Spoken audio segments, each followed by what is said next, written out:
I think you already know what I'm about to say. So remember, this video is not for kids. It's for adults to enjoy too. So with that said, please enjoy. How's it going, everybody? Black Karama here, and welcome back to another review. It's been so long since I've been doing my last review, so since we are now in August and summer is beginning to come to a standstill, I think it's time we do yet another review. And this time, it's gonna be a review on the season 9 episode, Thomas and the Statue. Let's get right into it.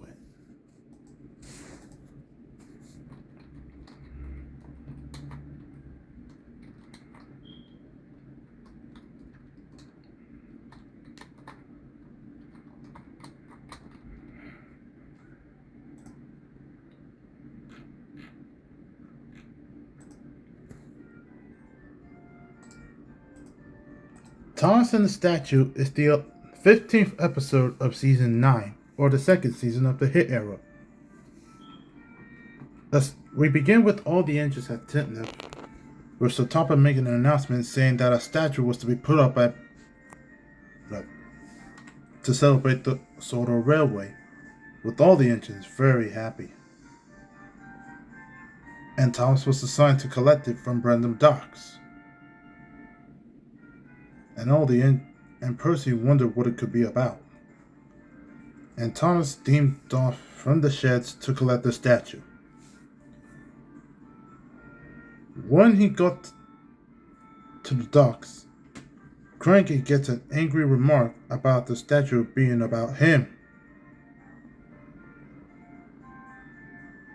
And Cranky did not like being rushed.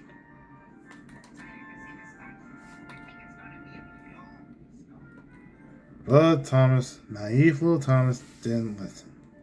He was watching the workmen open the crate.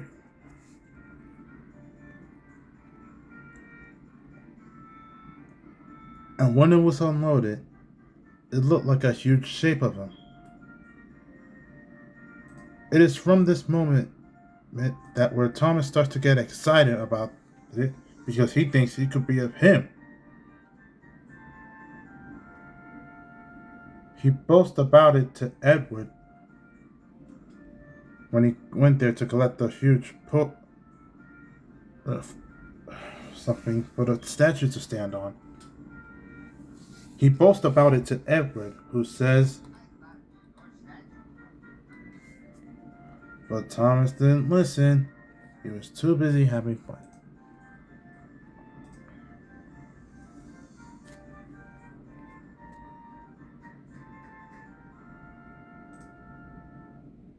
Meanwhile, then Thomas races off to Mayfleet, who meets up with Emily, collects a podium for the statue, so Thomas had. And he boasts about it to Emily, who says, but again, Thomas was just too pleased about the statue.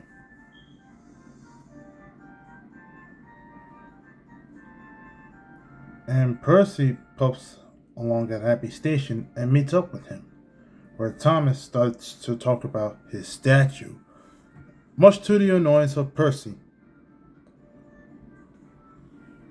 And Thomas gets surprised in his remarks. And Percy told him that no one wants to hear or listen to the statue anymore. And neither did him. And Thomas felt ashamed.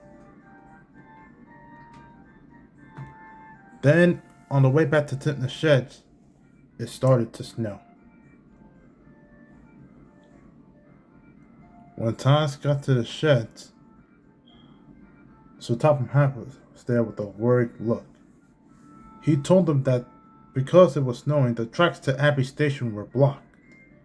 So Thomas volunteers to clear the snow so that everyone can get to the party. And Thomas steams off. and he gets to work clearing the plow, clearing the snow. Meanwhile, Thomas is regretting about his showing off and that no one was talking to him. And still, there were very lots of tracks to clear. And thanks to Tom's snow plowing help, everyone was able to get to Abbey Station for the ceremony. But we're still cross with Thomas and his big ego. Then, as the snow started to melt, it revealed the shape of something.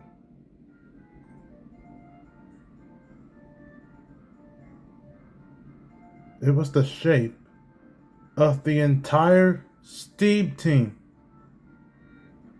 And not Thomas. And the engines were relieved.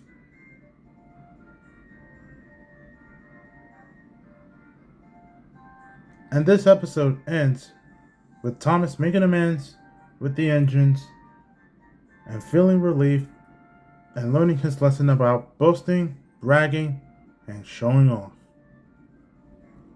What, in conclusion?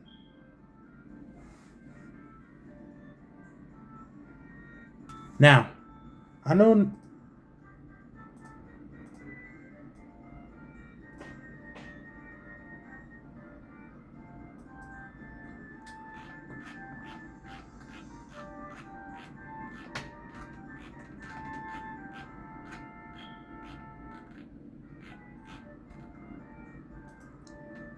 Now, to absolute no one's shock, I was just on the verge not knowing how I felt about this particular episode at first, but as time went on, my opinions have changed. For this particular story, it's okay. It's one of those short stories that perfectly shows the consequences of boasting, bragging, and showing off. And believe me, we have all been there. Particularly my mom. Whether it's because we just landed a new job or you finally got your driver's permit and license. It's a trap anyone can fall into, and it pisses everyone off. But back to the story. Sure, a plot like this could have easily worked for characters like Gordon or James or heck, even Emily, given her hit era behavior. But it's totally fine that they used Thomas. Now, for some fans, they hate this episode for multiple reasons. Was because the reason why I think they hate this episode is because the engines were mean to Thomas. What the fuck? First of all, what the engines do and say to Thomas is completely justified. And second, Thomas was the one acting like a jerk with his showing off. Any sensibly normal person would know that this is unacceptable behavior. Nobody wants to hear or see you brag about anything.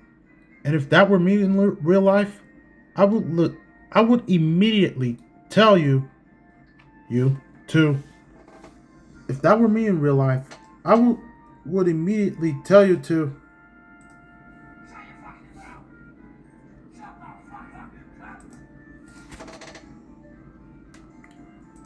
I at least commend Thomas for realizing his behavior and doing whatever he can to make it up to everybody. By the end of the episode, all is forgiven, and Thomas learns his lesson about bragging, boasting, and showing off.